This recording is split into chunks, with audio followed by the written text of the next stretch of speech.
నమస్తే, welcome to CM today. నేను మీ మధు. ఆంధ్రప్రదేశ్ లో రాజకీయాలు రోజు రోజుకు రసవత్తరంగా మారుతున్నాయి.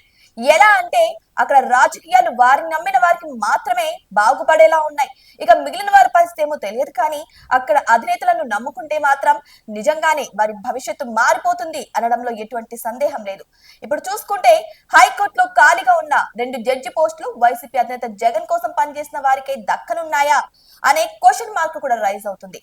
అయితే ఈ మేరకు వారిద్దరి పేర్లను హైకోర్టు కొలీజియం ఇక సుప్రీంకోర్టు కొలీజియానికి సిఫార్సు చేసిందా అన్న క్వశ్చన్స్ కూడా రైజ్ అవుతున్నాయి.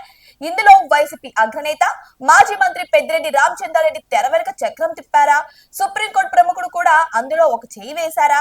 మరి ఇంత జరుగుతుంటే ప్రభుత్వం నియమించిన హైకోర్టు పెద్ద న్యాయవాది అక్కడ ఏం జరుగుతుందో తెలుసుకోకుండా ఏం చేస్తున్నారు? వారికి సీజేతో సత్సంబంధాలు లేదా? నిజంగా వారిద్దరికి హైకోర్టు జడ్జి పదవులు వస్తే కూటమికి అంతకు మించిన అవమానం మరొకటి ఉంటుందా? ఇక నిజానికైతే అవునని సమాధానాలు ఎక్కువగా వినిపిస్తున్నాయి. తాజా హైకోర్టు జడ్జిల నియామక సిఫార్సు పరిణామాలపై ఉడికిపోతున్న టీడీపీ న్యాయవాద వర్గాల తీరు ఇలా ఉంది. ఇక చూసుకుంటే హైకోర్టులో ఖాళీగా ఉన్న 2 జడ్జి పదవులకు మాజీ జడ్జి సివి నాగార్జునరెడ్డి సమీప బంధువుతో పాటు రాయలసీమకు చెందిన కమ్మ సామాజిక వర్గ న్యాయవాది పేరును హైకోర్టు కొలీజియం సిఫార్సు చేసి కొద్ది రోజుల క్రితమే దానిని సుప్రీంకోర్టు కొలీజియానికి పంపినట్లు చెబుతున్నారు.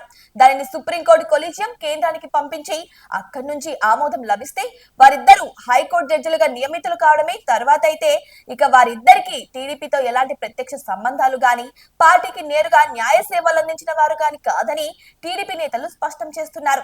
అయితే అది అలా ఉంచితే ఇక చూసుకుంటే తుది వరకు చాలా రహస్యంగా జరిగిన ఈ వ్యవహారంలో మాజీ మంత్రి పెద్దిరెడ్డి రామచంద్రారెడ్డి కీలక పాత్ర పోషించారని టీడీపీ న్యాయవాద వర్గాల్లో ప్రచారం జరుగుతుంది. అటు గతంలో జగన్ తరపున వాదించి ఇప్పుడు సుప్రీంకోర్టులో ప్రముఖుడిగా ఉన్న మరో కీలక వ్యక్తి కూడా ఇందుకు ఉడతా సాయంగా చేసినట్టు కూడా తెలుస్తుంది. ఇటీవల అమరావతి మహిళను దూషించి అరెస్ట్ అయిన ఓ జర్నలిస్టు కేసును వారు ఉదాహరిస్తున్నారని కూడా చెబుతున్నారు. ఇక ఇలా ఉంటే నిజానికి హైకోర్టు జడ్జిల నియామకంలో పేరుకు ప్రభుత్వ పాత్ర లేకపోయినా సరే తెర వెనుక కీలక పాత్ర పోషించేది పూర్తిగా రాష్ట్ర ప్రభుత్వాలే అన్నది బహిరంగ రహస్యం. గతంలో హైకోర్టు నుంచి సుప్రీంకోర్టు సీజే వరకు ఎదిగిన జస్టిస్ రమణ గాని, ఇప్పటి హైకోర్టు జడ్జి శ్రీనివాస్ రెడ్డి గాని గతంలో అధికారంలో ఉన్న టీడీపీ వైసీపీ ప్రభుత్వ సిఫార్సులతో ఈ స్థాయికి వెళ్లిన వారేనని గుర్తు చేస్తున్నారు. ఇక ఇవేమీ రహస్యం కాదని బహిరంగమే అంటున్నారు ప్రముఖులు. ఇక ఇప్పుడు సుప్రీంకోర్టు జడ్జిలుగా ఉన్న చాలా మంది కాంగ్రెస్ బీజేపీ ప్రభుత్వాల సిఫార్సులతో హైకోర్టు జడ్జిలుగా నియమితులయ్యి అక్కడి నుంచి వివిధ రాష్ట్రాల సీజేలు, అక్కడి నుంచి సుప్రీంకోర్టు జడ్జిలు, చీఫ్ జస్టిస్లుగా కూడా పనిచేసిన వారేనని గుర్తు చేస్తున్నారు. ఇందులో రహస్యాలు లేవంటున్నారు. ఇక చూసుకుంటే మరి అంత కీలకమైన జడ్జి నియామకాలపై ప్రభుత్వానికి సమాచారమే లేకపోవడం ఇక టీడీపీ న్యాయవాద వర్గాలు విస్మయం వ్యక్తం చేస్తున్నాయి.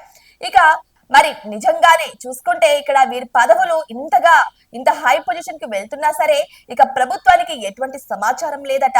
ఇక టీడీపీకి సంబంధించిన న్యాయవాద వర్గాలైతే ఈ విషయంపై అవాక్కవుతున్నారని చెబుతున్నారు.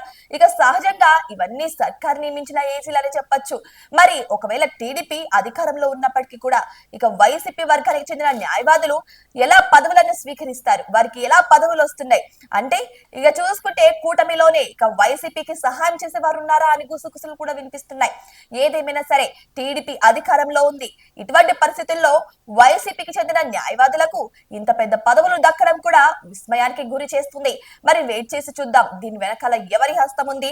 మరి వీరి పదవులు ఖరారైనట్టేనా, ఇక వీరి పదవులు వచ్చినట్టేనా, మరి వారి పదవులు రావడానికి ఎవరెవరు సహకరిస్తున్నారో ఇవన్నీ కూడా ఒక ప్రశ్నగానే మిగిలింది, కానీ ఇంకా క్లారిటీ అయితే రావాల్సి ఉంది.